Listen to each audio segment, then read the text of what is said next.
Come closer. Sit down here beside me. No, put that phone away. I want to tell you something. Something I have never told anyone in full. But tonight, for some reason, I feel like if I don't say it out loud, it will follow me right into my grave. I was 23, young, foolish, and full of that kind of confidence only the young are cursed with. It was November, deep November, when the sky over Frankfurt goes gray like old ash and the wind has teeth. I had just finished an internship in Munich, and I was flying home to Boston for Thanksgiving. Just a connection flight. Simple. 2 hours in the terminal, then on to the transatlantic, then home to mother's roast turkey and warm rooms. That was the plan. Frankfurt Airport, if you have never been, is enormous. A living machine. Moving walkways that hum under your feet. Terminals that stretch so far you cannot see the end of them. Thousands of people every hour, every day. Everyone moving. Everyone going somewhere. No one stopping. No one really looking at anyone else. And I remember clearly stepping off the first flight, adjusting my backpack, checking the departure board for my gate. B43, Terminal B. 20 minutes on foot, they said. So I walked. The terminal was busy. Holiday season, you understand. Families with children, businessmen in suits talking into earpieces, a group of students laughing somewhere behind me. I walked past duty-free shops smelling of perfume and chocolate, past a row of cafes where people sat with their coffee looking at nothing in particular. Normal, completely normal, the kind of normal that you forget the moment you leave an airport. And then I reached the moving walkway, one of those long ones, maybe 200 meters, enclosed on both sides by frosted glass panels, and I stepped onto it. There was a man already on it, standing still, not walking, just standing, letting the belt carry him, which was unusual, because at that hour, in that airport, everyone was in a hurry. Everyone walked on the walkways to go faster, but this man stood perfectly still. He was wearing a gray coat, long, the kind that reaches the ankle. His hands were at his sides. He was not looking at his phone. He was not looking at the advertisements on the wall. He was facing forward, completely motionless, and even from behind, even before I saw his face, something about him made my stomach drop. I cannot explain it better than that. Something about the geometry of how he stood, something too still, something that did not belong to that world of rushing gates and boarding calls. I remember telling myself not to be ridiculous. He was just a tired traveler. Maybe he had been flying for 18 hours. Maybe he was ill. Maybe he was simply the kind of man who stood still. I told myself all of that, and I kept walking.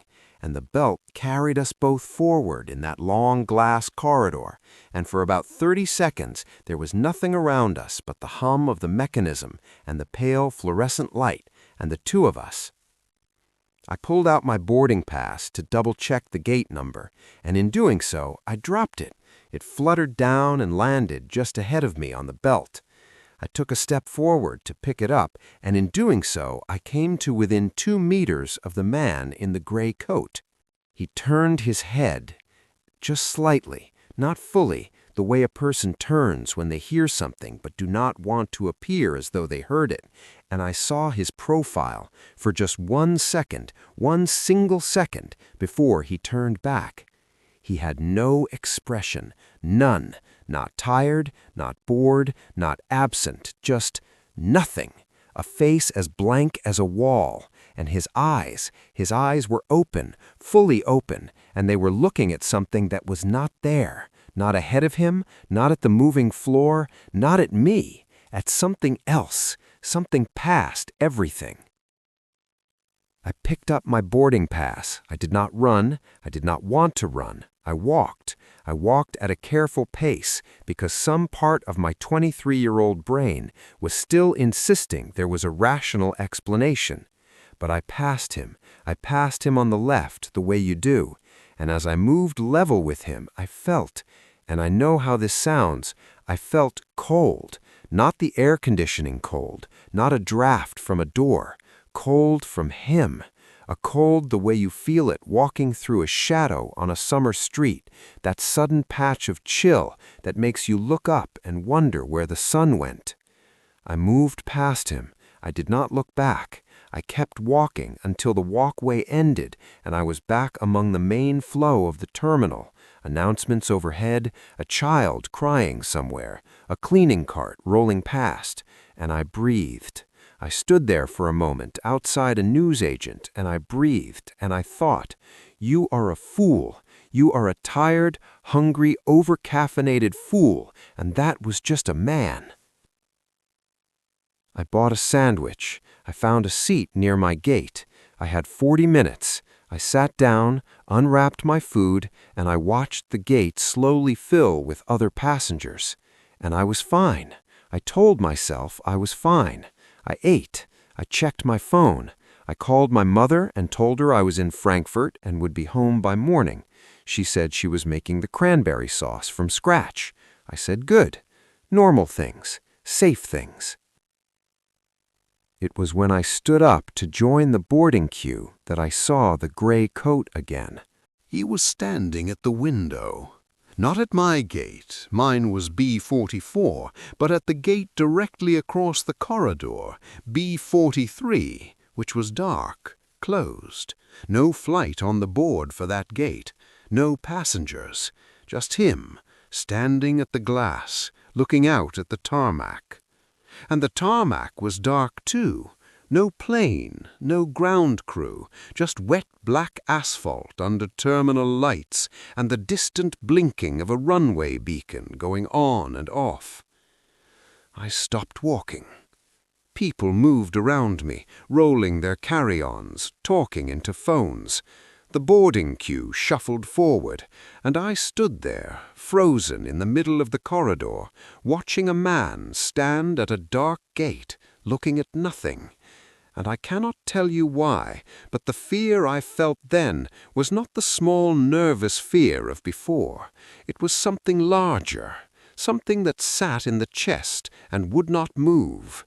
The kind of fear that says, this is wrong, this is fundamentally, structurally wrong, and some part of you has known it since that walkway. A gate agent was scanning boarding passes near me. I went to her. I said, and I remember exactly how I said it, I said, "Excuse me, who is that man at gate B43? She looked up from her scanner. She looked across the corridor, and then she looked back at me, and she said, quite calmly, "Sir, there is no one at gate B43. I turned. He was gone. The gate was empty. The dark glass reflected only the terminal lights. The chairs in front of it were empty. There was no gray coat, no still figure, no one. She was still looking at me with that polite, neutral expression that airport staff are trained to maintain in the face of everything. "Are you all right, sir?" she asked. "Are you ready to board?" I boarded the flight. I sat in my seat by the window. I watched Frankfurt disappear beneath the clouds. I kept my light on for the entire 8-hour flight. The man beside me asked if I could dim it. I apologized and told him I could not sleep. He put on his eye mask and said nothing more. I never found out what I saw. I never found an explanation that satisfied me. I have read since then about the strange things that happen in large airports, the way exhaustion bends perception, the way the brain misfires under fluorescent light and recycled air, and the particular loneliness of transit spaces. Some people say airports are places between places, neither here nor there, and that such spaces attract certain things. I do not know. I am an old man, and I do not know. What I do know is this, That morning, flying west over the Atlantic, the sun rising off the right side of the aircraft and turning the clouds pink and gold, I thought about that blank face turned in profile, those open eyes looking at something past everything. And I thought, whatever he was waiting for at that dark gate, I hope it never comes for me.